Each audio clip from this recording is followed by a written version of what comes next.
Good afternoon and welcome to the San Mateo Arboretum Society's Hybrid Habitat Gardening Seminar. The program will be recorded and a link to the recording and an evaluation form will be sent to you within a few days. Before we start, a little information about what is happening at the Arboretum Society. Our nursery in San Mateo Central Park is open Saturdays and Sundays from noon to 3 p.m. We have a wide variety of plants, many perennials, orchids, cactus, succulents, natives, and more. Payment is by credit or debit card, Apple or Google Pay. No cash is accepted. We accept donations of plants and cuttings, which are then cared for by our volunteers until ready to sell. And the nursery may occasionally be closed, so call 650-579-0536 for updated information. While you're in Central Park, visit our fairy garden, sun and shade demonstration gardens, and the butterfly hummingbird garden and the rose garden, all tended by our Arboretum volunteers. And don't miss the newly installed dog-friendly native garden next to the north gate. Now let's get started with today's program, Habitat Gardening, attracting birds, bees, and butterflies to your garden. We're very pleased to have UC Master Gardeners Lynne Trulio and Nabili here today. Lynne is a retired professor of environmental studies at San Jose State University and has a PhD in ecology from UC Davis. Her research focused on protecting biodiversity in California, especially the preservation of the burrowing owl and restoration of tidal wetlands. She is a graduate of the 2024 UC Master Gardener class and has deep interest in native species and vegetable gardening.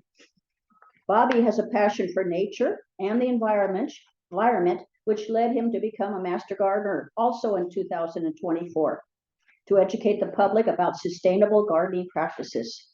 After implementing a successful habitat garden with his wife at their Redwood City home, he's sharing his learnings about creating beautiful and functional gardens using pollinator-friendly and native plants that are hospitable settings for birds, bees, and butterflies to thrive.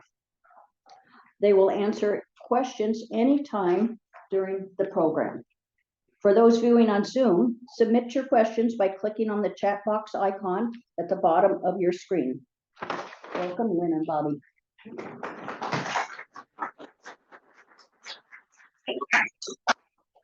Thank you, Susan.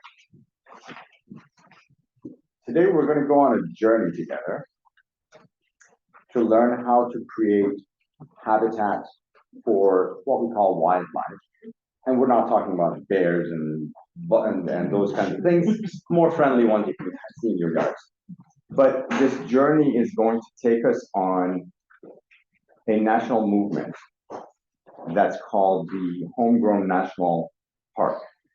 Essentially creating a national park, a version of a national park in your backyard to invite wildlife. I'm Nabili, as Susan introduced, and with my partner Lynne, we'll take you through that journey today. So with that, I'll let Lynne start the presentation. Yes, thank you so much for all of you being here today. It's wonderful to see you and all of you folks who are online at Zoom, in Zoom. Great to have you. All right, oh yeah. So it's not much. How about this? How about that? No. It's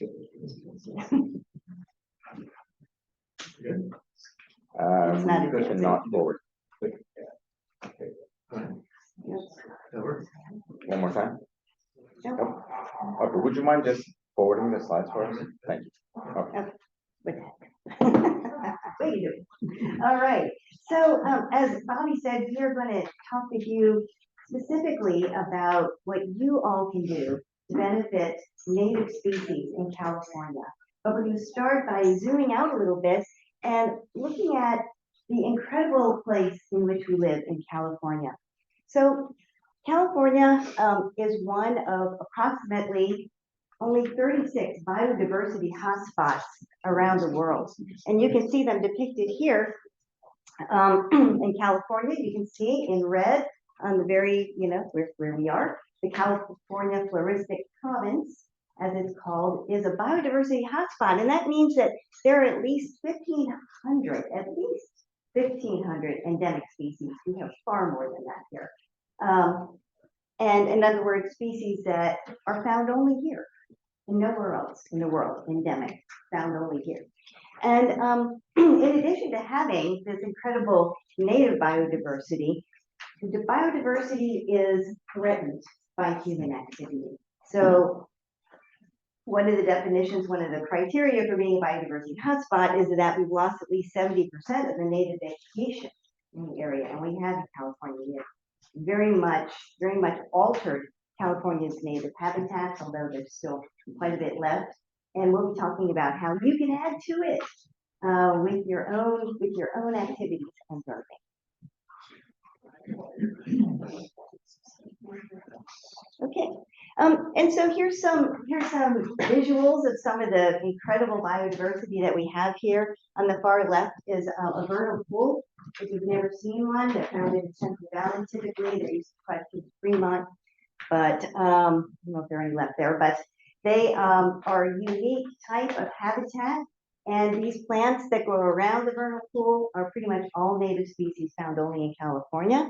Of course, so the wildflower blooms this year was a pretty good one. And then we have many native species of animals, especially insects.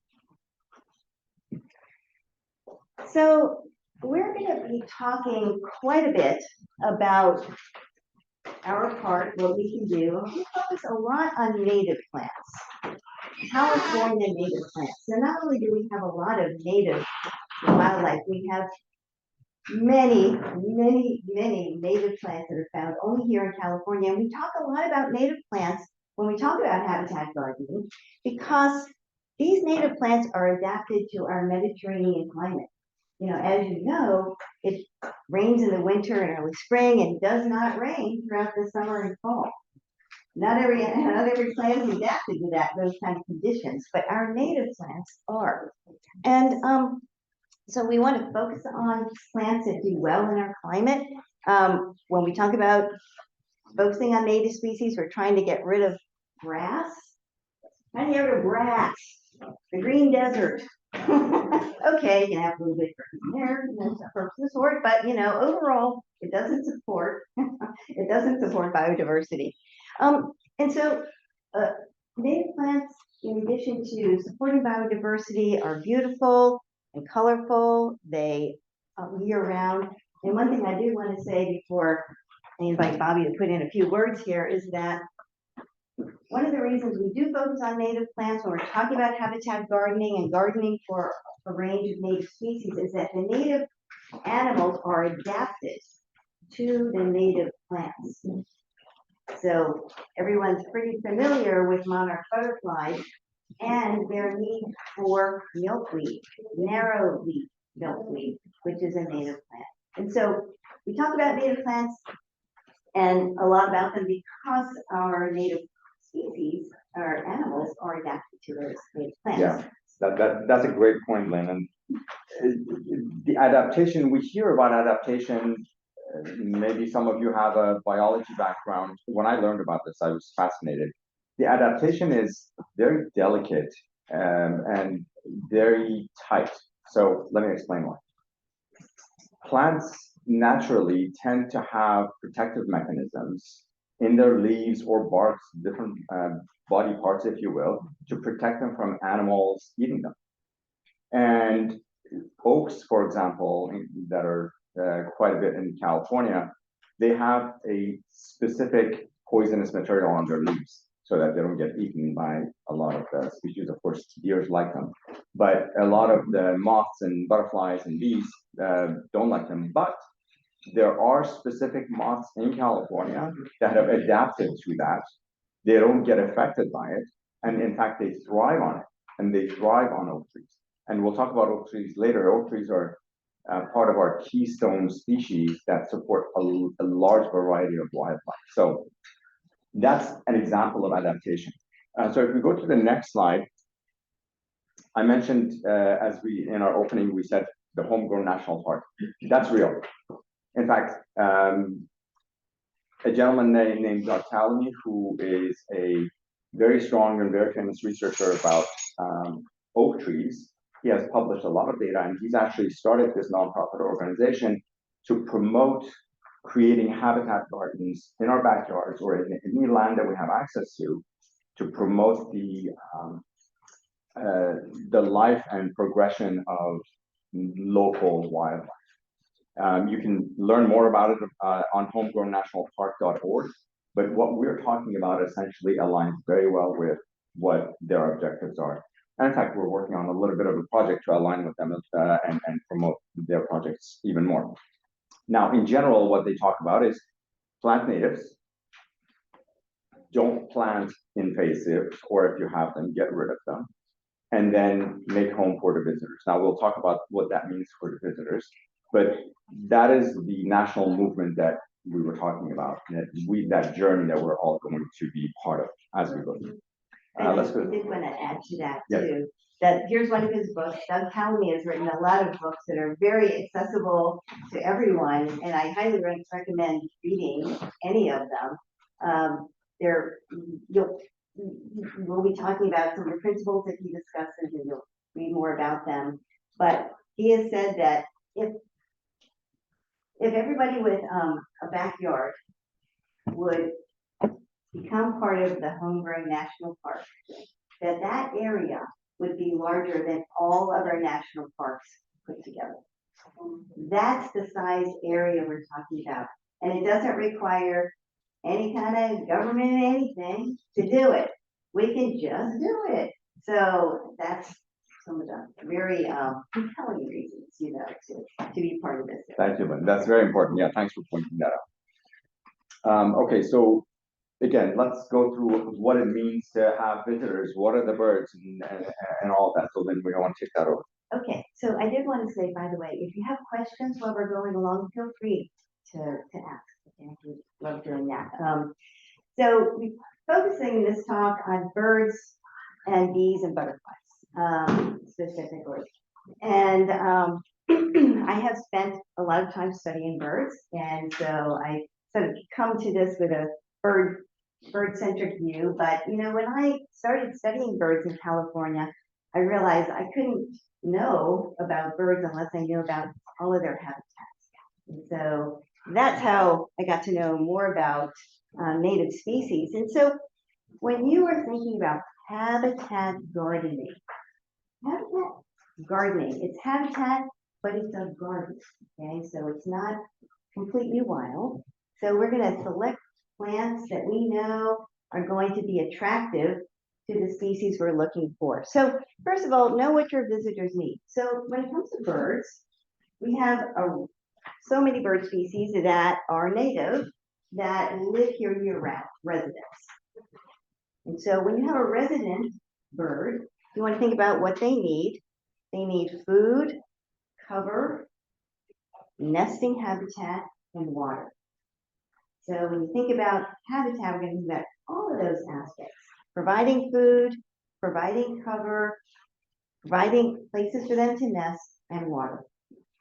We also have a number of species that migrate through. Like in the wintertime, you might see cedar waxwings, which are fantastically beautiful birds.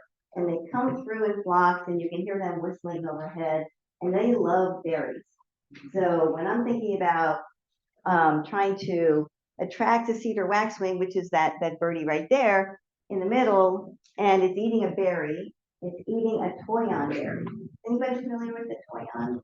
Yes, it's a beautiful native plant. It gets to be a pretty big shrub. It's beautiful year-round, and it produces berries in the wintertime. Cedar waxwing flocks will come in and just wipe out all the berries on them. And so I planted a few of those around my yard. And then also, there's a plant on the upper right there. That's some plant that hummingbirds like. And so the California fuchsia, Epilonium canum. We'll talk a little more about that. It's really, really great hummingbird plant, also bees. And then I wanted to mention that when it comes to birds, if you're trying to support birds and breeding birds and chicks, you can put out a bird feeder, which I do, as long as you make sure you keep it clean, keep it filled, like that. It's okay to have a bird feeder, but birds are not feeding their chicks seeds. Little baby birds need larvae.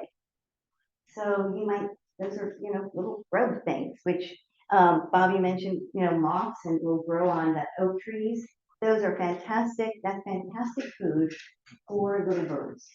So remember that like 90% of all bird species are feeding their young soft stuff like larvae. So you want to make sure you have habitat that supports larvae. Yeah, okay. I did want to say, if you're interested in birds and learning more about them, you don't have to know how to ID a lot of birds. You can get the Merlin Bird ID app. Does anyone have Merlin on their phone? Merlin. I use iNaturalist and see. Yes. Does it give the bird song? Does it I mean, identify all the bird song? species, those Does it are- identify the bird song? Bird No, not bird song, yeah, I bird mean, song. Bird, like the Audubon has I've never tried Merlin, but I just use the broader. Right. Like, take a picture of the one that she's talking about, and if it finds exactly, it'll give you suggestions. It finds the one, and then different people have recorded that sound because they know exactly that's the bird. Yeah. Like Cornell University. It's all all Cornell. from Cornell. And then That Then one. there's Yeah, that's times the that e-bird one. I've been out and I turn on the call, and then the bird, you see the bird that you're looking at, like with wrong going, who's calling? Yes, so I'm naturalist, and there are many apps for, like, if you see something, you know, you put your phone, ID it, which is great. But for many birds, it frustrates people, I know. The birds are flying around, so they're not gonna sit and let you, but Merlin Merlin hears the calls and tells you who's calling. And that is great. Yeah, because Yeah. it's much, and for those on Zoom who may not have heard some of the conversations here, we're talking about two apps. One is Merlin that Lynn mentioned. The other one is iNaturalist. So they have similar but two different purposes. They're actually both for the scientific community. They're very important apps because what they do, although they help you identify plants, they also help the scientists know the spread of different plants and birds in different places. So really important you're actually helping that scientific community by capturing the sounds and the pictures of the birds that you're trying to identify. Absolutely. So, Okay, any other comments, questions before we move on to the next one? All right. Just move a little closer. Closer to the camera, okay. Okay, great. Okay, so let me start on bees. California bees are so amazing. So the bee we're most familiar with is the honeybee, right? And the honeybee is not a native bee. It's from Europe. Apis mellifera. It's from Europe. It's a social bee. It makes honey. It pollinates. It is a great pollinator. But basically, they're little cows of the sky. Okay, they're sort of an agricultural item, in a lot of ways, right? People have hives, they move them around, right, for pollination. So they're important bees, but they're not, certainly not the only bee, and they're not native. The fact is, California has at least 1,600 different native bee species. Most of them are not social in hives. They're solitary. And they lay their eggs in the ground or in little holes. You might have a little bee house, And if you want to know more about bees, we have an amazing researcher, Gordon Franke from UC Berkeley. He's written this really great book with his colleagues, California Bees in Blooms, and it helps you identify lots of different kinds of bees that we have. And you actually have, if you plant some natives, you will see a lot of different native bees in your yard. Has anybody seen any native bees that they can identify? The yellow face, Bumblebee. yeah, and then the bigger one is called, I don't know, I don't know the name. Anybody know the bigger one? Actual bumblebee. Yeah, so there's the yellow-faced bumblebee, and then there's a much bigger one you'll see flying around. It's black. The carpenter bee. Yeah, the carpenter bee. Right. I found one of those in my compost. The carpenter bee. No, that- This one, this is a carpenter bee male.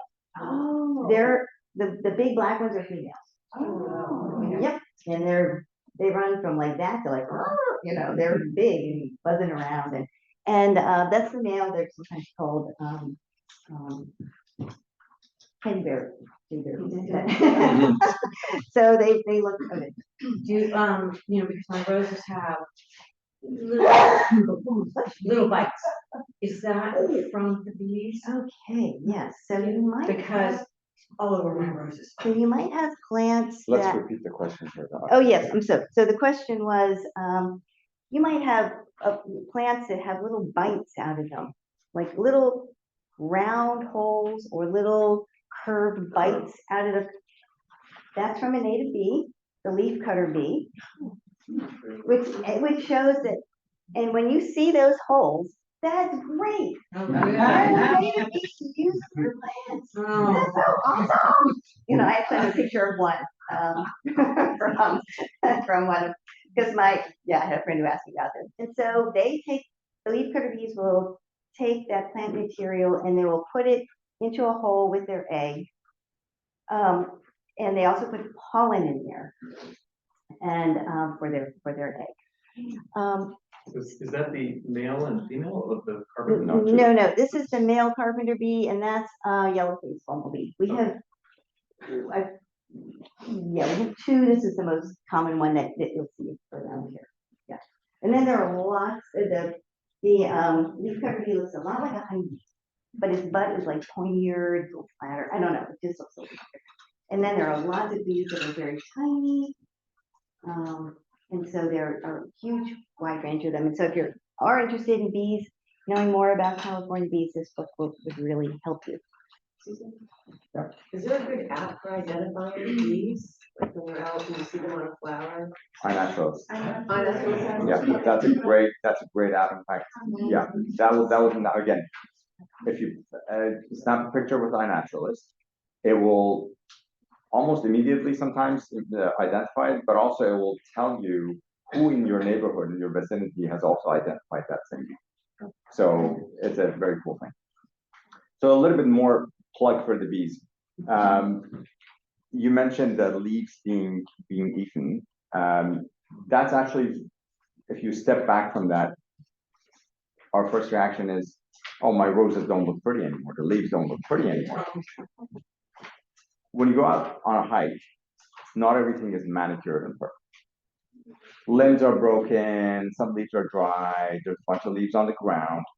That's actually their habitat for the bees and for a lot of the species. So we have to shift our mindset to be able to have the habitat, not have a manicured landscape. It's okay to have it a little bit unkempt so that it's more friendly to the bees. And like Lynn said, get excited when you see those cuts because you're helping somebody. So one more thing about the bees, and we'll talk about plants a little bit more, but specifically each of these species like certain types of food. For example, bees love any flowers that have a lot of flowers. What does that mean? Think of a daisy that has the petals. Thank you. The petals, but then in the middle, there's that yellow part those are each individual flowers that they can feed. So the flowers that have that middle with a lot of flowers, like a sunflower, for example. In fact, that's why they have the sunflower on here. It has tons of those flowers. So when you go out shopping in the nursery, think about that aspect. That's a very good aspect for the bees. Then we talked about water. There's a point about water there again. The cool thing about Lynn was talking about how birds feed larvae to their chicks, but then they can eat seed. Similar thing for the bees. One fascinating thing that I learned about the bees is you see them sucking on the syrup, if you will, the nectar on the flowers. They like that. That's how they get energy and they fly. But the pollens that they actually carry on their back, or even pollen that's on certain flowers, they use that when they lay their eggs, they stuff some of the protein, which is the pollen. Pollen is protein. They put some of that protein with the egg so that when the egg hatches, it actually has protein to eat and grow on before they take off. So there's that function of just like humans, we need water, we need protein, we need carbs. These guys function exactly the same way. They just get it from a different source. Yeah. So when we rely on bees to pollinate from one to another, Mhm. is that by virtue they're now depriving their babies of protein now? So is it a vicious cycle between feeding That's a their? great question. Okay, so to repeat the question, if we're using bees as a pollinator, are we depriving their eggs from taking the protein from the pollen? Not really. So it's a symbiotic relationship because the protein or the pollen that they carry and they pollinate with usually sticks somewhere on their head or their body. They can't access that anyway. But it's more how they actually collect it specifically for themselves, and it's not necessarily the same kind of pollen. That's a great question. In the pollen sac, like you can see some of the pollen sacs with the bees, and that's the one I assume that they would use for their babies. Maybe, I don't know. Yeah. Yeah. Some bees I see that, I can't Yeah. see them in all of them. Yeah, you can really see I the think yellow, like, Bombers kind of want this kind of thing. Yeah, that's true. That's a great point. I didn't know that. So the comment was about pollen sacs, that they actually have to store the pollen to carry for use. The other one is water. How many of you have bird baths in yours? Fantastic. How many of those bird baths are an inch or shallower? One of the two. Okay, great. One of the two. That's really important. Usually when you go to a place where they sell bird baths or fountains and all that, they're about this deep. That's really only for the birds, and it's actually for the bigger birds. What you really want for the smaller birds is something that's no more than about an inch and a half, so that the smaller bees can actually go in there and start taking a bath. But also for the pollinators, what you want is they cannot go into the water. They have to dip on the edges and sip on the edges. So one cool way to do that is if you have a shallower one, put some rocks and pebbles to allow them for a kind of a landing pad, if you will, so that they can sit on the pebbles and start drinking the water. So don't forget about the water and keep it clean, of course. All right, let's go to the next one. And the next one we talked about is, we've already talked about this a little bit about the butterflies and the moths. Of course, you see the life cycle of the butterflies and the moths on the picture here. And I'm not going to go through that, but to support all those life cycles, you need to have the right species of plants. And the added benefit is when they have the larvae, the birds will feed off of it as well. And not just for butterflies, but also for moths. Again, along the biodiversity in California, 1,300 species of Californian butterflies and moths, which is just unbelievable. They, again, feed on the nectar, kind of like the bees. So you need to have flowers that would allow them to feed on nectar. They're a little bit more picky about the flowers that they eat nectar from. So you'll need to tune your selection there. But you also need to provide host plants. Some of the best host plants for them, one of the most common is the yarrow. That would give them not only the nectar, the pollen, and also the eggs can hatch on the leaves and start eating the leaves to grow. So there's a whole list of various plants that we can talk about. One more plug I'm going to give you, and we'll talk about it a little bit later, I think, is Calscape. Calscape.org is a site, scientifically designed, but very friendly a user interface and search, where you can find all California native plants. And you can filter it by, I want for bees, I want it for bees, I want it for butterflies, I want it for hummingbirds, all sorts of different things, and it will actually give you selections. But again, there's similar to what I described for the bees, there's also criteria that you'll want to look at for butterflies as well, and there are a lot of resources out. Let's see, for each life stage, we talked about that. I think we're ready to go to the next slide. Any other questions on I butterflies? want to mention Yeah, go ahead. that we are talking a lot about native plants, and so we know the story again of monarchs, that the host plant for their caterpillar is the narrow-leaf milkweed, not the tropical milkweed, the narrow-leaf milkweed. And they eat, the larvae eat that, chomp, chomp, chomp. It's actually a poisonous plant, and it makes it makes them poisonous, and that's why they are yellow and black like that. That's what ecologists call aposematic coloring. It's like the birds look at that and go, uh-oh, I will get sick if I eat you. And it's usually orange and black, yellow and black. That's an indication that I'm dangerous. And so they get toxic, they get more toxic the more plants they eat. And the interesting thing about the milkweed plant is that as it gets chomped, it makes itself more toxic. Yeah. So, the milkweed, if we planted that, means it's toxic, if we have a dog, and dogs eat grass, is that dangerous? Don't think it is toxic to mammals. That's a good question. I'll take a look at that.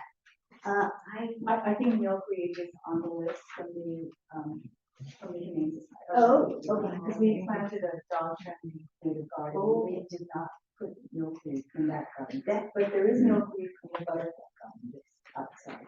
Okay, that's a great point. And something if you have pets, you want to be very careful.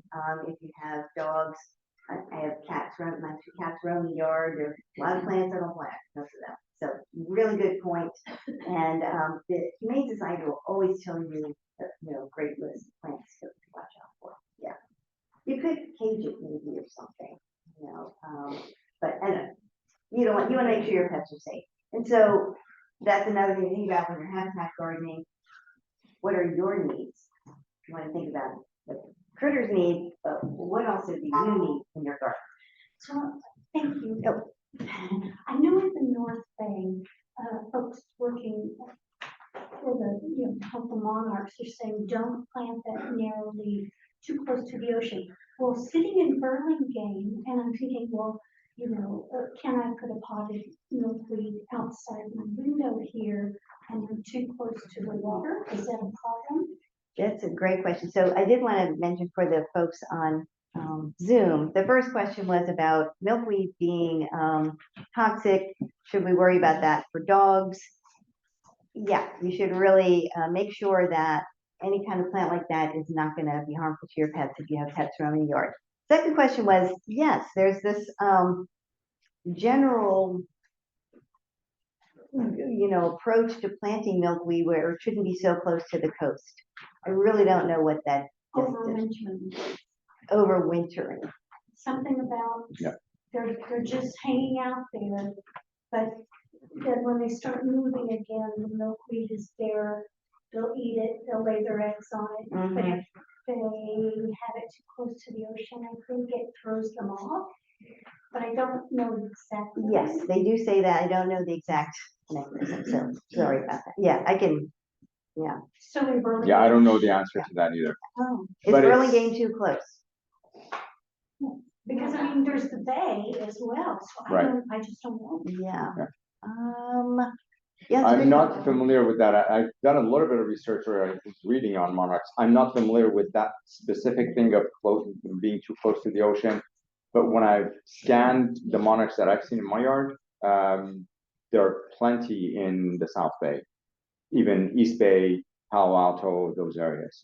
So not sure if that's part of a problem or not, but that's a good point to. I'm gonna see if I can find an answer for you before we go. Okay. The audience, Zoom audience says, please repeat what you can if you. Okay, so the question was, the comment that was made was about the Marin, I guess the Marin County folks are saying that do not plant the milkweed close to the ocean because it somehow disrupts the life cycle of the monarchs. We don't know the answer to that. We'll need to research that to find out. Maybe there's a different kind of butterfly that goes along, so. Maybe, yeah, not sure. Okay, let's go to the next slide. Okay, so we talked about one aspect of gardening that it doesn't have to look perfect and manicured, but like Lynn was mentioning, you have to design it to your needs, both functional and aesthetic needs. And it is actually easier than you think.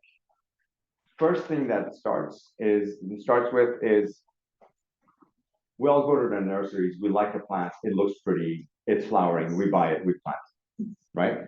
That's great, you still do that. But this time, when you look at a plant and it's pretty, look at what it is. Is it a native?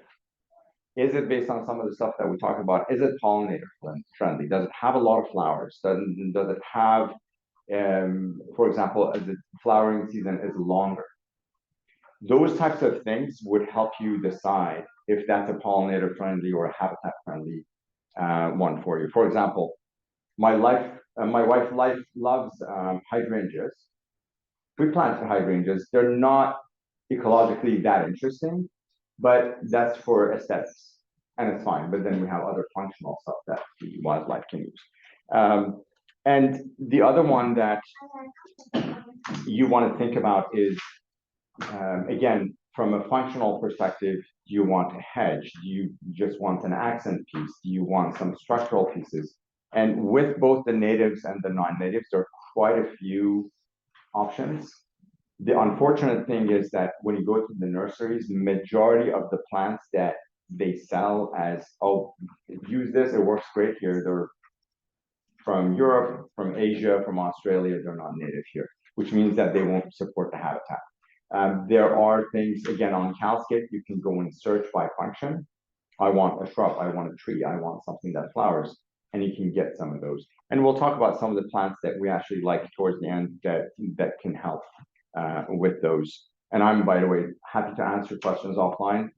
I've done now our entire three sections of our yards with various native and pollinator friendly plants, so I can give you some tips. Again, native plants are great, but you don't have to always go native. You don't have to be so strict about it because, again, Gordon Franke, this book that Lynn mentioned, talks about a lot of the non-native plants that support the native needs. So that actually is a good out for having a little bit more, a lot more flexibility, in fact, in selecting the plants.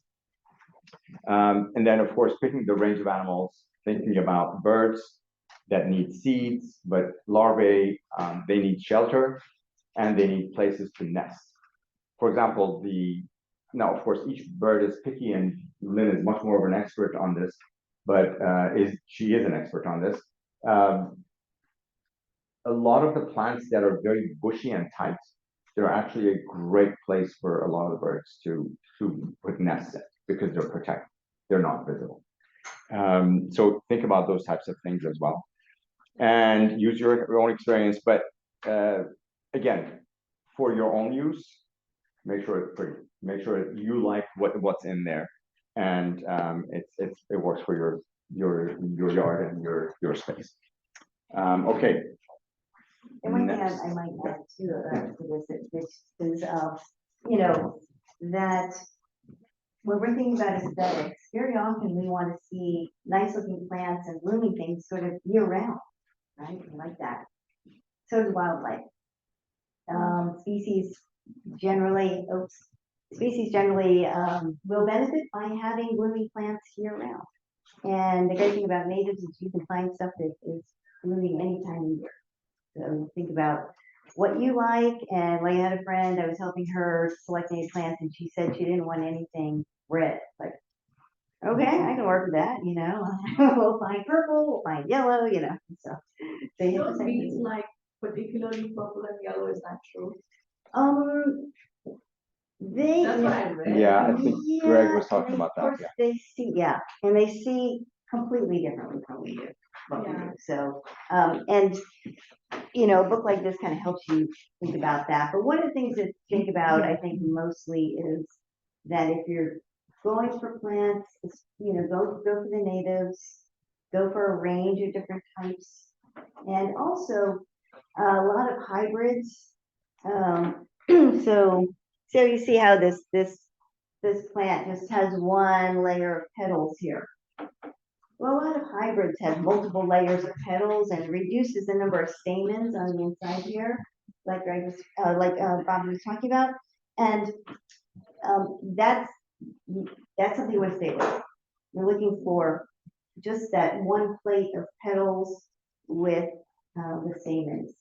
And there's also a lot of debate about hybrids. We tend to try, we're thinking about natives, we tend to try for the actual species as opposed to hybrids. That said, you know, you want to think about what you like in your garden too. Yeah. And just to repeat the question for the audience online, the question was, do bees get attracted to certain colored flowers? It seems like they do, and if you do a little bit more research, you'll learn about those. In fact, now that we're talking about this book, we don't want to just highlight that one book, especially for the online audience. We have a whole bunch of books that you can come and look at for various gardens. For example, this one, and I'm going to put it in front of the camera so people can see. For example, this one is California Native Gardening. It's a book that gives you some ideas, some plants, and various things. We have several ones here. One of my favorites is actually the California Wildlife Habitat Garden. I actually use this book to pick a lot of the plants that I ended up putting in my garden and learning more about them and their functions. And the other one I would say is actually a very useful one. There's a whole family of these books, and they have them for different parts of California. This is called the Native Plant Gardening for Birds, Bees, and Butterflies, and this is the Northern California edition. Again, this gives you a lot of good information for all of these species and the types of flowers and the types of plants that you can use. So don't be shy to use some of these resources when you do your selection. And as you can see, Bobby's put a lot of little tags in here. That's right. Okay, let's move on. All righty, so a few habitat gardening principles. All right, one of the goals, and this is certainly comes from Doug telling me, but a lot of these are very straight up ecological principles. Well, we're trying to replace lawns. There are a lot of reasons, we all know, right? There's a lot of reasons to replace lawns. Take a lot of chemicals and water and all that kind of stuff. So we replace lawns with plants that support wildlife. These are most likely going to be plants that are adapted to our native environment. And natives in particular, you need to water the first year, but after that, they really don't want water. And some of them, if you water them in the summertime, you will kill them because it allows fungus to grow and it will kill plants. So we're thinking about trying to get rid of the non-native stuff, put in the native stuff, or other plants that will support native wildlife. Include keystone species, and we're going to talk about this a little bit more, but a keystone species, anybody have an idea what that might be? A keystone species? So they support the larger ecosystem, so they're critical to that location. That's right. A keystone species is a species that it's like the keystone in an arch. And if you take it out, the whole thing kind of collapses. So keystone species is one that is very essential to supporting an entire community. And in California and in other parts of the US, native oaks are essential keystone species. In our area, the coast live oak is like the queen of habitat keystone species. It is an amazing keystone species. Get room for a coast live oak. It's a great plant. How big is it? Hey. Like, Pretty big. Well, okay, really big. This is pretty big in our Yeah. lifetime. I planted one in a planter strip between the road, and it's okay. It's, I know, I was worried about it, but we thought we'll try. It's And far from the house, so. Pretty far from the house. It's under some power lines, so we need Yeah, to the cut power it. line is. We need to prune it. Yeah, we need to prune it, and it takes to prune. We can do that, so, yeah. How fast does it grow? So coast live oaks, some questions about coast live oaks, how big do they get, how fast do they grow? They actually grow relatively quickly. And The oaks. they, coast live oak does, yeah, others don't grow as fast, like, so, The redwood takes, like, we have one, young one. a coast live oak, No, it's a redwood. oh, redwood, they can grow quickly, Slow growing a bit, is what I meant. yeah, redwoods can grow quickly, but like, they don't live well down here. They wanna be up in the Santa Cruz Mountains where they get fog. That's really what they want, but so, they can, but it depends on the habitat. So if you don't have a home garden that can support coastline oak, will you be talking about other keystone species? We will, Or can you do a scrub oak or yeah, well, something yes, like we that? can talk about other species that are really great, of different sizes. And where would you go, the best place to go for those live oak? Any nursery, or is there specific nurseries? Good question. So the question is, where do you go for a nursery to buy one? We have some that we propagated. Oh, okay. Around. There's some right here. Perfect. They propagate some out here. Great. Yeah, Smaller, the better. yeah, The smaller, the better. The smaller, the better, because you want them to develop their Yeah. own growth habit, not in a container. Right. yeah. And one of the, actually, exactly, the smaller the better. And one of the things, I think it's actually universal for most oaks, is they have what they call a taproot. As soon as the acorn kind of opens up to survive, the first thing it does, it starts literally drilling all the way down to get to water, and then starts spreading. So if it's grown in a pot, you're not sure what's happening to that taproot. So if it's smaller, it's actually better that you use it. Yeah. Just a quick question, so we do have oaks and we have a lot of birds, great, but when we have to prune them and we have professionals come out, but we're never quite sure when's the optimal time. I think we've done it in November because we know the birds nested a lot, but we never actually, been arborist once, but do you have recommendations for the best time to prune? Yeah, the question is, when is the best time to prune the oak trees? That's a good question. I know that we prune ours. We have a valley oak, a couple of valley oaks that have more of a classic shape. They're actually local, native as well, and they have more of a classic oak-shaped leaf. We prune those when they don't have any leaves, kind of in the winter. But I'm not sure about coast live oak, if you can do that anytime or. I think that it was a great point about pruning them after there's no nesting. Yeah, wait till nesting season's over. Typically, a great time to prune plants is in the winter. Is in the winter. Winter. Because in the spring is, and summer, the next. Right, Yeah. and they're dealing with, well, they are drought adapted. They are dealing with some harsh conditions there, and so the rainy season is their, Exactly. yeah, They're happier. they're happy, yeah. Unfortunately, my son bought a house Mm-hmm. that had three. Mm-hmm. And one was leaning towards the the street. Structure. Another one was, with wires. Mm. So the one leaning towards the street, it was deemed. It was I know. really struggling and, had a lot of issues with the beetles and whatever. And and also the people before, they took the landscape material all the way up to the trunk and covered it with rocks and rocks and rocks and rocks. Mhm. And I had to take those off and pull it back. We're trying to one is surviving barely. One came out from PG&E, They can't. and another one, it was too dangerous. Hmm. So, it's struggling. Yeah, It's getting fed, they're watching for disease, they're not pruning it at all. Right. Nothing. They're letting yeah, it so go. thank you for that, actually, so that's a great example of experience with oaks. Oaks have, besides the benefits that they have for wildlife, they are a little bit finicky about their environment. You don't want water at their base. You don't want sprinkling at their base. You don't want to put too much mulch or rock or anything that comes above the crown of the tree.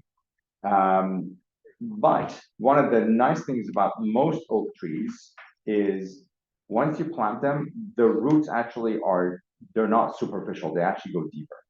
You're not They gonna go out. have they go out. You're not gonna have problems with sidewalks, the raising and those kind of things with oaks. So like the one that you have in your sidewalk, it's a good size. It hasn't touched the sidewalk. So they're nice and friendly in that sense. If you are planting new ones, make sure that you stake it so that it goes straight up. They tend to go kind of lean and it becomes a problem as they get old. So great points about. But also, on this property, hardscape, the people working there just threw everything.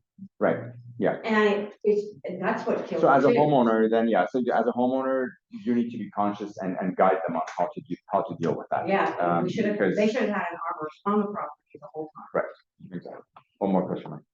So on keeping the oaks actually in good shape, so sometimes the oaks, I don't know the side we work with, but they look like their trunks are bleeding a little bit, and there is sudden oak disease concern that our arborists recommend spraying them. I'm not really sure if that's an advisable thing.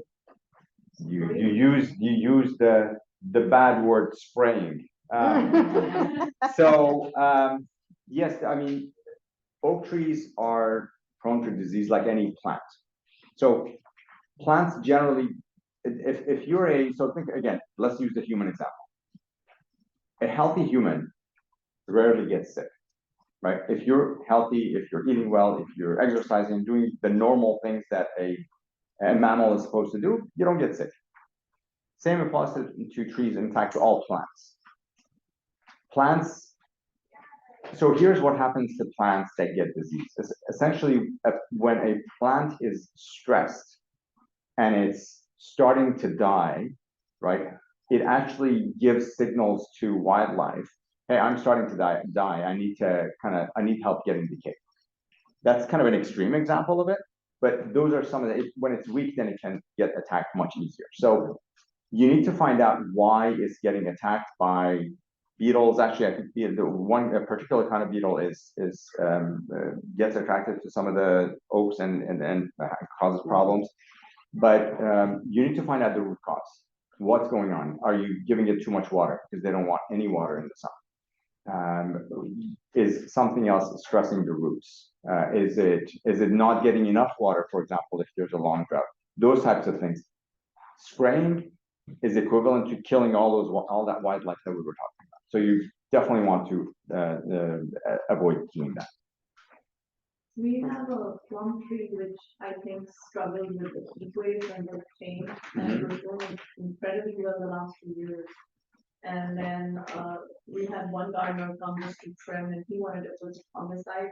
I said no. Right. So then we got a different tree guy, and he looked at it, and it was like I had put fertilizer the wrong time. I didn't notice that it was actually declining because I was doing routinely every year. So when I did that, it actually made the situation worse. And then I thought it was drying, and I added more water, and it got fungus, and I had a problem. So this other guy, he is more experienced, and he said that, look at this farm, this is not good news. So now our poor plum tree this year, we don't have any, we're lucky to have the other. So that could be like, I'm addressing like root cause, like getting to the root cause of like why the tree is there. Exactly. And I had a bad timing with my fertilization and watering, some of that messed up even more. Thanks for that example. Yeah, it's a great example. Yeah, I mean, for the audience online, there was an example given of a tree that was dying, and she gave it more fertilizer and more water, but it actually made the problem worse. So you have to be curious about what's going on about the tree or about the plant and really try to diagnose it and find the root cause, just like anything else. You have to find the root cause. You can't just spray it because, again, by the commercial agriculture or horticultural enterprises, if you will, we've been trained that if you see a bug, spray it. Or if there's something, just give some, that's the wrong approach. That's exactly the opposite of what we're trying to talk about. Right. And I did want to say that these questions about landscaping, your prune tree, every master gardener, well, certainly ours has a helpline. And these are questions you could write to the master gardener helpline. You can write to them and you can send pictures of your tree and say, here's what's, and they'll ask you questions and try and get to the bottom of it using sustainable horticultural approaches. So can't always answer every question, but these are great helpline questions. Yeah. I didn't know that, so that's good to know. Yeah, it's very easy. You can actually either email or even call them. They have call hours, office hours. In fact, could we pop to the very last slide? And we have a QR code since we're talking about it. If we can. It's not so disruptive. One more. Yeah, there you go. Okay. So there's actually that one is for the newsletter, which I highly recommend, by the way. You only get once a month.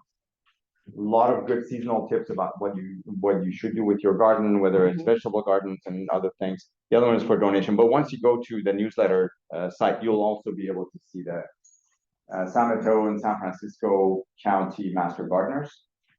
We have our own page and we have our own helpline.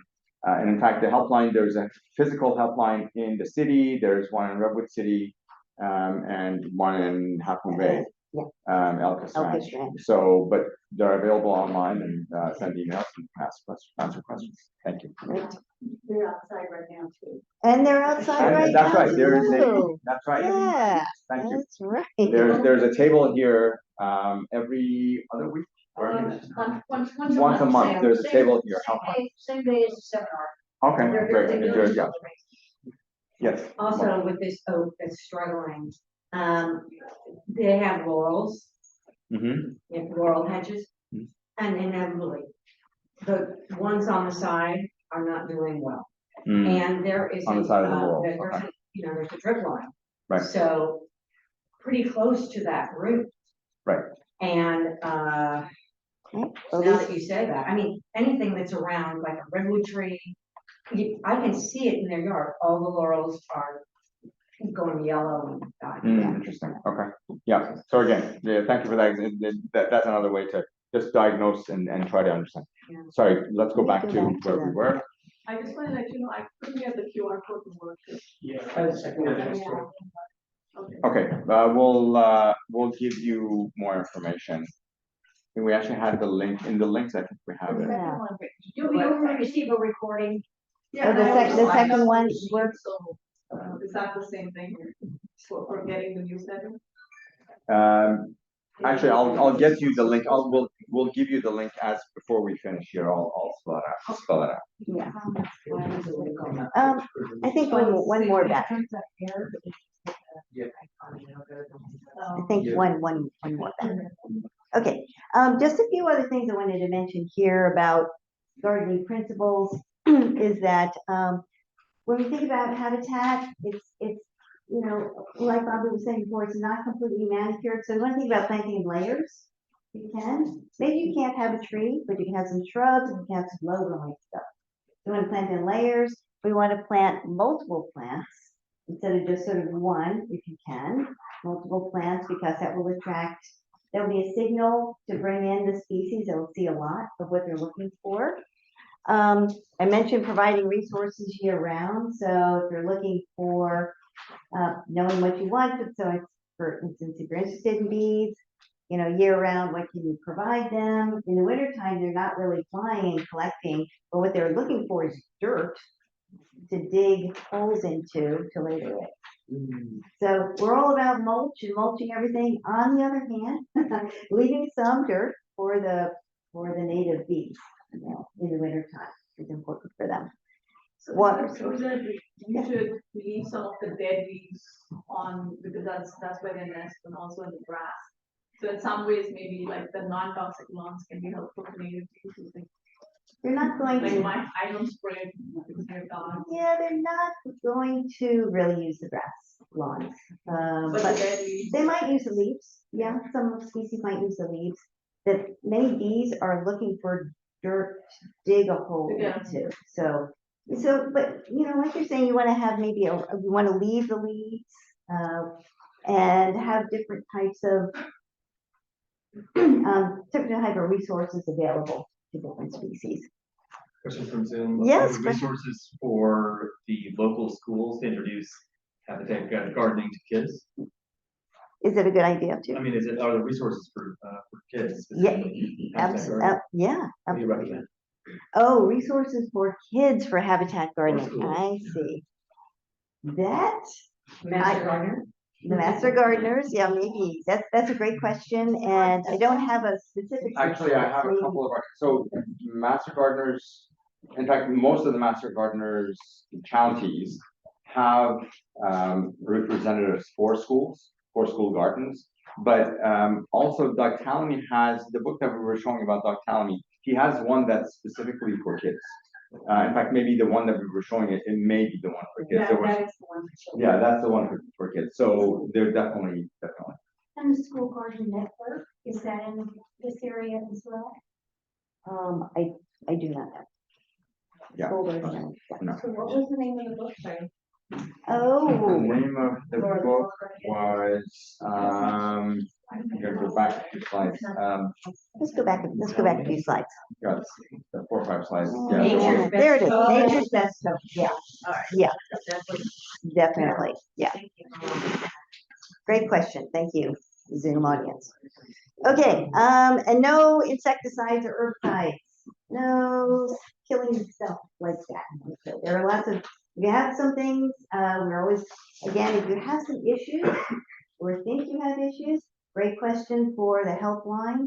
There are many approaches to dealing with what we might consider pests. Bobby's done a lot of work on that. Integrated pest management is the approach that is used by master gardeners, which is designed to work with nature as much as possible. Yeah, there's actually a whole series of talks by the master gardeners called Integrated Pest Management, or IPM. And that is, in fact, that topic is what drew me to master gardens. I was having issues with my garden, with my vegetable garden, and I attended a talk at Linkso that was being given by master gardeners. And once I realized you can actually have plants help each other to get rid of the bad bugs and attract the good bugs, I was blown away. And I have, talking about aesthetics, I have a bunch of roses in our yard, and aphids love roses.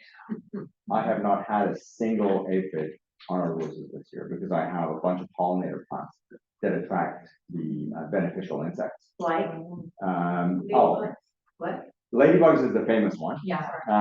Hoverfly is actually the other one that does a lot more work. I have a video, I captured a video of A great video. the larvae of a hoverfly literally eating the aphids on the rose. It's incredible. It's just phenomenal, and it works really well. Will marigolds help with aphids, chasing away aphids? Marigold might, I'm not sure. But there are, and there, in fact, if you go to, okay, so the website, actually, let's talk about the website. In general, if you want to find the San Francisco Master Gardeners, if you just search for UC Master Gardeners or Master Gardeners San Mateo, San Francisco, our site will come up. It will be part of the UC A&R or UC Agricultural Natural Resources site.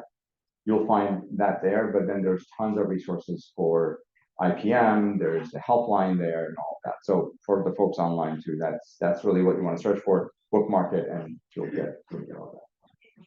Thanks. Okay. Okay, Let's move on. We have next slide. Okay, it's okay to be messy.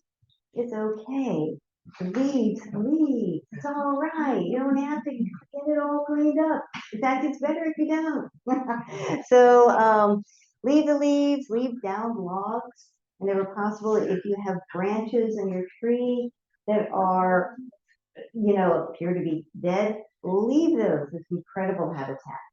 And so, and also no disturbance under trees or under host plants, because very often eggs or larvae will be under there. So, thinking about, it's okay to be. But Lynn, I have a gardener that blows everything. What do I do? Go out and yell at them. Well, we need to educate them. And so, the hardscape, okay, but leave the leaves, on the, the ground and places where they should be decomposing. Yeah. Yeah. I mean, so here's the trick I use. My wife loves a clean garden and a clean yard, and we have parts that are visible, they're very clean, especially the concrete. There's no reason for the concrete to be messy. But we have one of the big oak trees underneath it. I planted enough shrubs so that the leaves are not really visible anyway.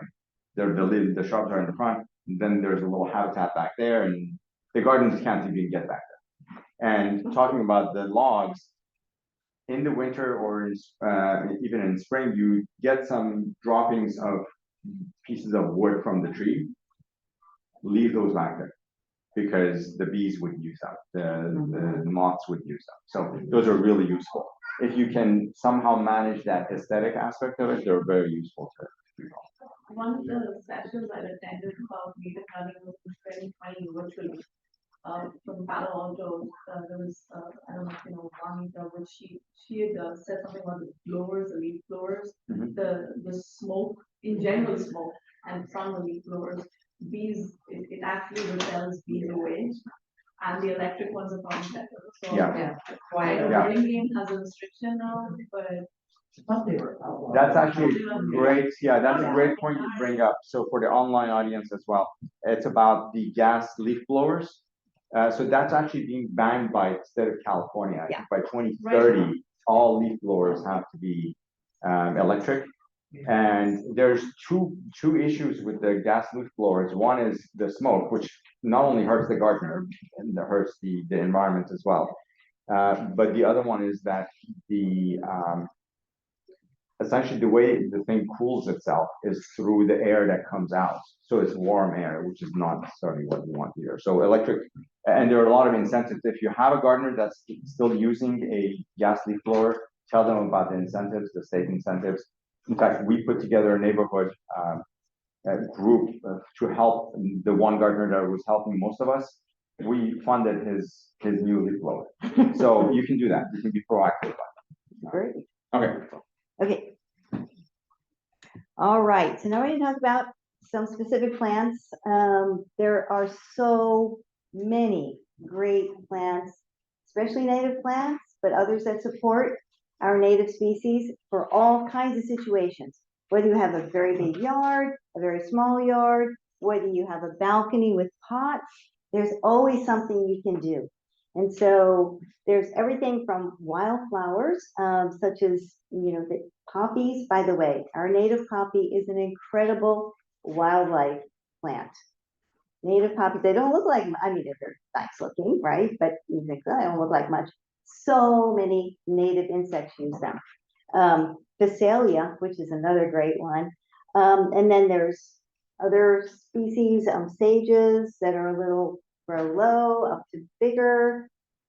Perennials like penstemon, and we mentioned yarrow before. Yarrow is an amazing plant. Up to trees, and then shrubs too, such as coffeeberry. I mentioned toyon, ceanothus, and manzanita. There are many, many, many species. A lot of them are hybrids, but there are a lot of natives too. Yeah. By the way, this list of specific plants that are here, this is a great cheat sheet. Start with this. You'll learn so much about the various types and the height and the functions and all that. This is a great list. And you can really get the defects. I've been looking for them. Only one time I've seen them when I used to live in Redwood City. The Don Edwards Trail. I think they all burned down somehow, but then a couple of years in a row, the lupins, the purple ones, would Yep. come on both sides of the trail, and then there would be like yellow. It was so beautiful, and Yeah. there was some fire, people would come and do things as well, but I had not been able to get lupins. They're actually, so so we're talking about lupines, and how pretty they are. They come in the blue and the purple shades. They're super functional, for wildlife, and they're very beautiful. I happen to have some seeds that I had just thrown in our backyard. A few came out. The next year, the entire yard was lupines. They take over. You can actually find them in nurseries. So maybe a couple of plugs for some of the nurseries that have native plants, other than here, of course. One of my favorites now is Summer Winds in Mountain View. They actually have a master gardener that helps kind of curate the native plants there, and she's very helpful. She's there on Saturdays and Sundays.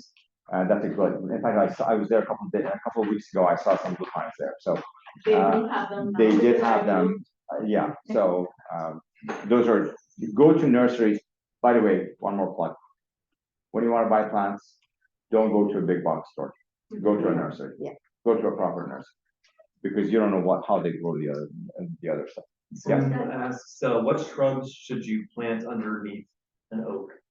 Ah, love that question. How much time do you have? So actually, some of these plants that are listed here work well.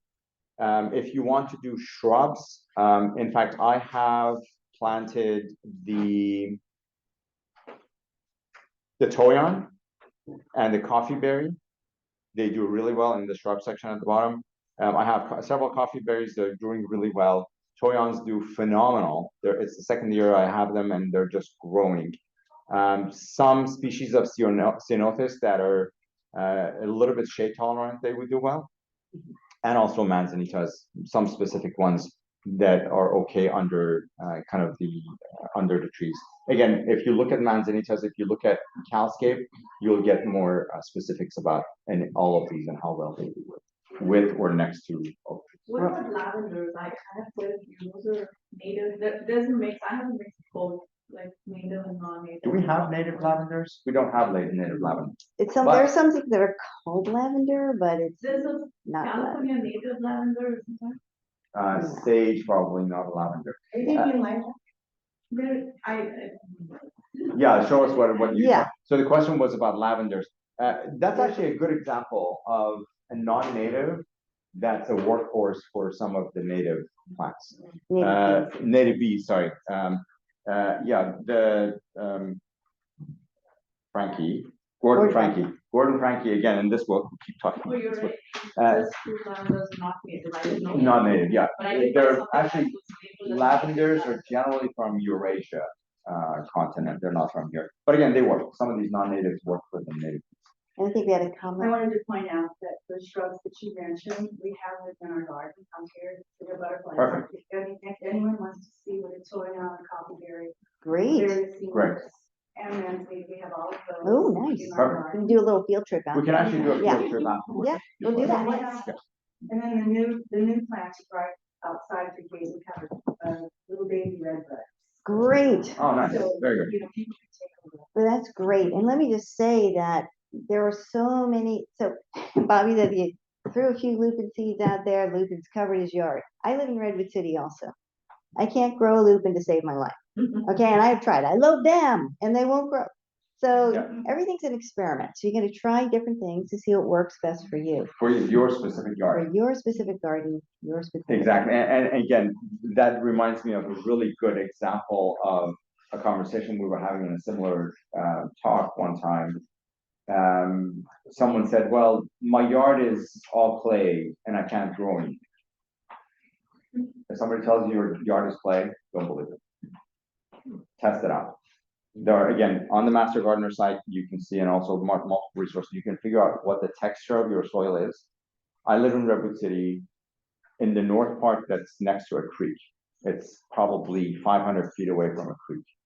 And of course, before the garden was tended to and there was a lot of lawn when we bought it, the soil was compacted. It was really hard to dig and all that. And I thought, oh, we have clay. Once we started putting some mulch in there and some compost and started getting healthy, I was in our master gardeners class and they said, do a soil test. I did a soil test. We have a sandy soil. It drains Oh, is like that when crazy. you first did that first test? Right, the first yeah, day that we shake the jar. Yeah, shook the It's jar. a sandy soil. It's mostly sandy soil. And it's actually, well, it's kind of loamy, if you will, which is perfect combination of great. some clay and some sand. It's phenomenal soil. So don't go by what people tell you that, oh yeah, you have everywhere in California is clay. It's not. Test your own. It's similar to how we have microclimates, we have microsoils. Oh, Figure out yes. what you have. Yeah. But in the garden, it was, it's all the sticky soil and all these native plants are growing beautifully. Exactly. So there's a way. It would save the bay and some native plants. Right. They grow. Yeah, But you I have, guess, a to lot. Lynn's point, you have to figure out what grows in your specific yard and environment. Right. Yeah. You said about letting the logs just stay there. What about decomposing tree stumps? Did you remove them or not? That's from Zoom. Question from Zoom. Okay, great. So do you decompose the tree stumps? If you can, keep some of the tree stumps. Tree stump, if you've cut down a tree, is that what they mean? Decomposing tree stumps? I mean, yeah, I guess if somebody's cutting. I think what they're talking about is using it as a mulch, maybe. Should you remove the tree stumps after they? Oh, I see. If after they cut. The I tree. wouldn't. You know. Depends. I mean, if it's something that is creating destruction, if it will create problems. If you remove it because of a certain problem, you should remove the stump because otherwise the shoots will come up from the sides again and it will cause trouble. It depends on the landscaping situation. Yeah. You know? Yeah. That's right. It does. So the roots, can't they still communicate to the other plants and share nutrients? Okay, question. Can the roots communicate to the other roots and share nutrients? They can. I don't want to use the word communicate. It's a little woo-woo. The scientific, because there's all these documentaries online. Oh yeah, they communicate. There are all these electric signals going between. It doesn't work. Okay. But the lot of microbiome that's research in on the soil. What is it? There's a lot of research going on. Yeah, exactly. But definitely the microbiome that's in the soil helps the trees and the plants thrive. And when you have, and it's a phenomenal thing. Again, we learned this when we were learning about in our courses. Essentially, any plant, when it creates through photosynthesis, it creates sugars for itself and for its flowers to grow. But it also gives some of it back into the roots and to the soils. Why does it do that? It actually gives it to the microbiome in the soil so that they can go and get nutrients and bring it back to the root. So that's how it really works. That's how the mechanism. Yeah, it's a symbiotic relationship in that. I think the context of that point has more to do with a mycorrhizal fungi, which Yes. those networks attached to the roots and That's right. interconnect. The difference between a planted forest and what's the word, there was a whole article in the National Geographic, with this Right. researcher in Canada, and how they Yeah. found that these old growth forests and how they're unique and different in supporting each other or whatever Right. the word might be. That's right. Has something to do with those additional, the layer of how fungi interact with. That's right. Absolutely. Yeah. The comment was about you should become a master gardener. The comment was about the mycorrhizal fungi that actually essentially the fungus that are in the soil that help these trees pass nutrients and thrive. Okay, let's move on. We have 10 more minutes left. Yes, one more question from Yes, online. how often should you add mulch or topsoil to your yard? Every year or? Okay. Wow. How much time do you have? All right. Let me give you a quick answer. Mulch, yes. How often? Not really more than once a year. And I tend to do it in the fall, either in the fall or early spring. Early spring, it stays healthier or stays more aesthetically pleasing throughout the year, through the summer. But if you have not good soil, you want to do that in the fall so that the rains help build the soil with the mulch being on top. And don't add too much mulch, and don't add it right next to the plant, essentially right next to the plants, the plant crowns, because it can actually suffocate them. And let me add a little bit to Yes, that go ahead. too. Native plants are used to our native soil. They're used to a nutrient deprived soil. They don't want you to fertilize. They don't want you to give them a lot of stuff. Little mulch on top, okay, because leaf litter and stuff would form that mulch, so that's good. But if you are planting natives, you're not using compost. You're not fertilizing. You are letting them grow in the native soil. Yeah. And then the other one was about topsoil, similar to what Lynn mentioned. Topsoil, I'm skeptic about what they call topsoil, because it's essentially a way for these companies to sell you soil. You really don't need topsoil. Your soil is what your soil is. You make it optimal by adding compost. Again, we had this compacted soil. I put compost on it, and I put some mulch on it. It was right underneath the drain, from a kind of a rain drain. And before that, the rain was just running off. I put those in the fall. By the time spring came, all that water was getting absorbed in the soil. It was incredible. I didn't touch anything. I just put compost on it and mulch. That was it. So just use that to optimize your soil, because it will help hold nutrients, hold water, and all of that. So topsoil it's a waste of money. Yeah. So do you recommend that free compost that the county gives? Depends. Question is, do you recommend the free compost that the county gives, or others? Depends on your purpose. The only issue with the county compost is you don't know what's in it. Yeah. We all put our food and maybe poisonous plants and all that kind of stuff, all the pesticides, plastics, all that in there. Especially if you're doing vegetable gardening, you don't want to do that. I'm also picky because I want to create a habitat garden. I get a compost. So Linkso, if you're not familiar with it, is a phenomenal place for buying a lot of these garden materials. And you can get compost that's it doesn't have to be top-notch diesel compost that's really expensive for a vegetable garden, but you can get a compost that at least the green source. compost. Yeah. Did you have? Just one comment, I've tried the different composts around here, the one in San Mateo and then, the county. The best one that we got was from the compost co-op at CSM Farmers Market. Okay. And they give you a green bucket, and you can only fill in there vegetable cuttings and, no meat, but you can do eggshells in there. Okay. And they'll take them in, and every 2 times you bring a bucket back, they'll give you a bucket full of compost. And that bucket it's about 20 pounds of compost. It's loaded with worms, beetles, bugs, mycorrhizae. And we do a 2-to-1 or a 3-to-1 mix with our dirt from the house, the soil, with a little bit of potting soil, and then we just mix it in. Yep. And Fabulous. everything just kind of. So where was this just for the online folks, where was this that you were getting this This from? is the College of San Mateo Farmers Market Saturday mornings. Okay, College of San Mateo Farmers Market on Saturday mornings. Their enrollment just reopened because it was closed because it was oversubscribed. They just opened for the month of June. Great.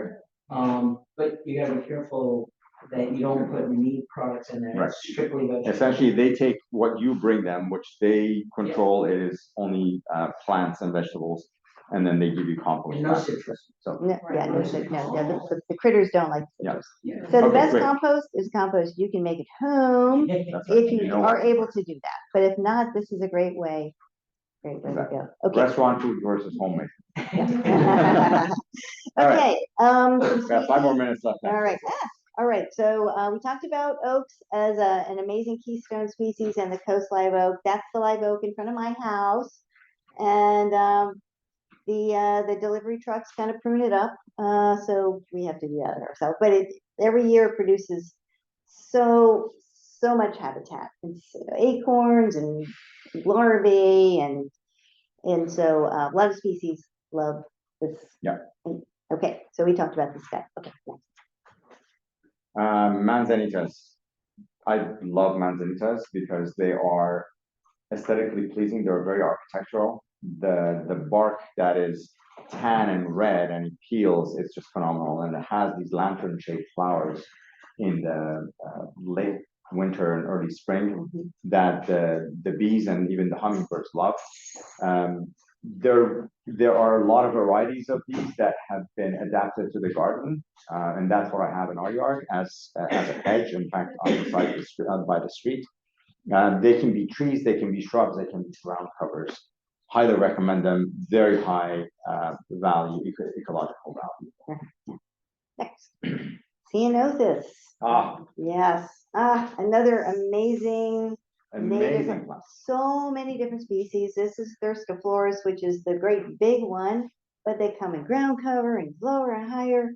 Amazing habitat plants. I have found, and I don't know if you have, but I found they're pretty picky. I planted a number of them that haven't done well. But then every once in a while somebody does. So right. No. Right. I also have about three different species of these, or four of them in our yard that we planted. They are a little bit picky. They are the type. Okay, so this is warning. There is such a thing as a summer drought. You go to a nursery and they say, "Oh, these plants are drought tolerant." It's like saying, "Oh, this human could go hungry for a while." It's ridiculous. It doesn't mean anything. Every plant is drought tolerant. What you really have to look for is how much water does it really need? Does it need low water, medium water, high water? And every plant can take some drought. But there's a different thing for California natives, specifically called summer dry. If you look at our hills, it doesn't rain. It's golden, and then there's the oak trees. They don't get any water. They have figured out how to manage themselves without the water. In fact, some of them get hurt if you water them. So Ceanothus specifically is very sensitive to that. If you water it while the temperature is warm, it can actually develop disease in the soil and die. So you do not want to. Same with manzanitas. Manzanitas are similar. At least the wild versions of it. Some of the hybrids or the ones that they've created for the garden are a little bit more tough. Yeah. But again, this is phenomenal plant. Okay, let's go to the next one. Shrubby standalone or understory sages, zillions of sages, and you can get them from low to medium to high, to ground cover. They're white. They're usually white or purple. Smell great. One of my favorites is Salvia clevelandii, the Cleveland sage. It smells amazing. And in the summertime, when you go outside, it's been sitting in the sun, it's just giving off this amazing. Yeah. Which one is that? Does it have a little purple? It has a little purple. It's a shrubby. It can get, you can like put that. Pretty wide. Like Yeah. that, but it's purple. No, it's purple. It's purple. It has a purple Yes. flower. Yeah. Yeah, it comes out a shoot and And has it smells like. It smells Yeah. amazing. And so many They're of them. herbaceous. So many of them. Yeah, by the way, salvias, there's a large variety, like I said, large variety of natives of sages. This one is actually the hummingbird sage. yeah. Yes. The Spathaceae. And let me just say, if you plant that in your yard, be prepared for it to take over. It will not let go. So if you don't want it to take over, put it in a pot.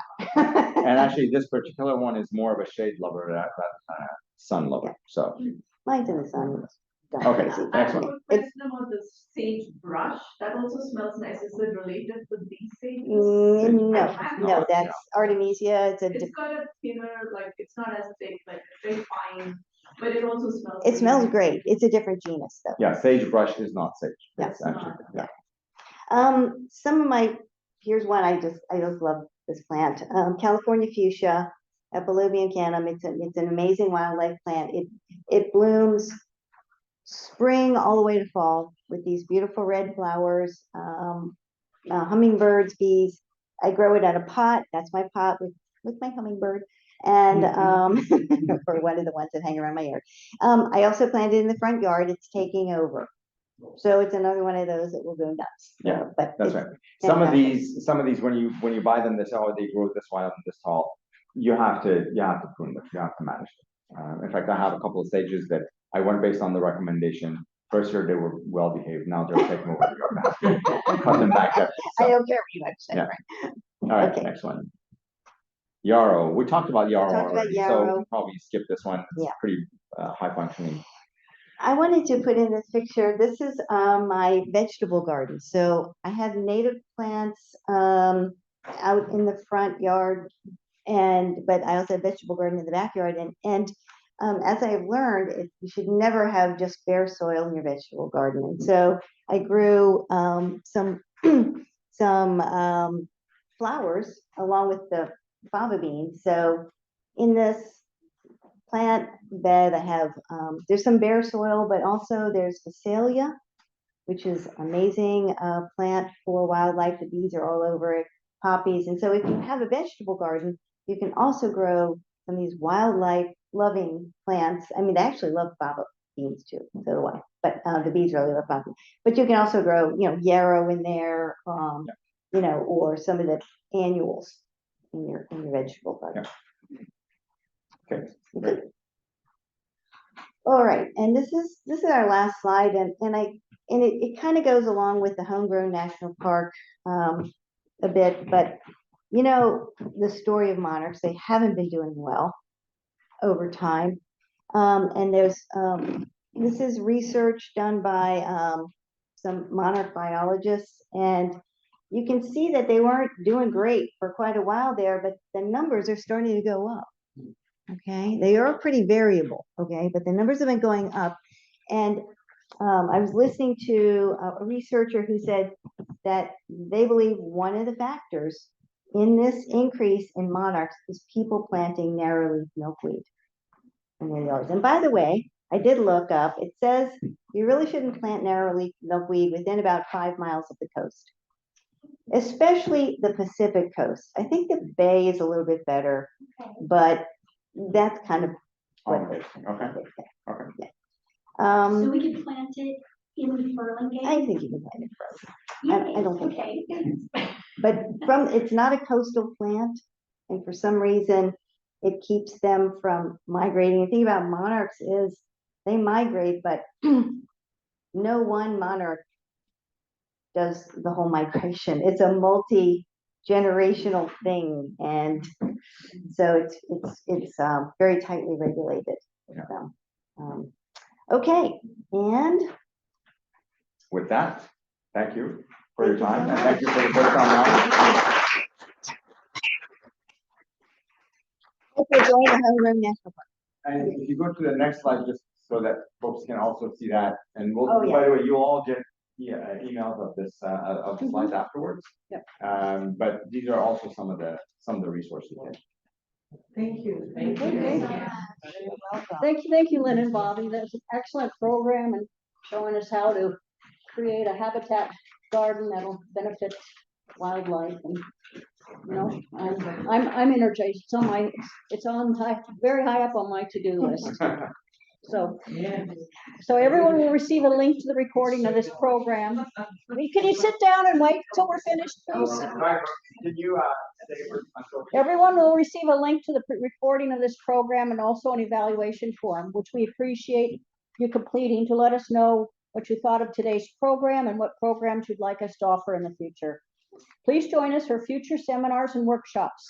The free Sunday, July 12th seminar will be Rethink Your Lawn, Creating Water Efficient Climate and Climate Resilient Landscapes with Frank Nickley. He's an excellent speaker. It's on Zoom and in person. You register on our website, sanmateloarboretum.org/classes-events. Also become a member of the Arboretum Society and receive a discount on workshops and at a variety of nurseries and businesses on the peninsula, and a 10% discount on purchases at the Arboretum's nursery. We also have a variety of volunteer opportunities in the greenhouse and nursery. And if you are proficient in running Zoom meetings and would like to learn, we need someone to help run our monthly Sunday seminars. Let us know if you're interested by completing the evaluation form or email us at info@sanmateloarboretum.org. huge thank you again to Bobby and Lynn for today's program, and to Saurabh for stepping in at the last minute to do our Zoom program. And thank you to all of us for joining us today. The program is now finished. Thank you. Okay, now you can get up. We're here for more questions. You can also take a quick tour into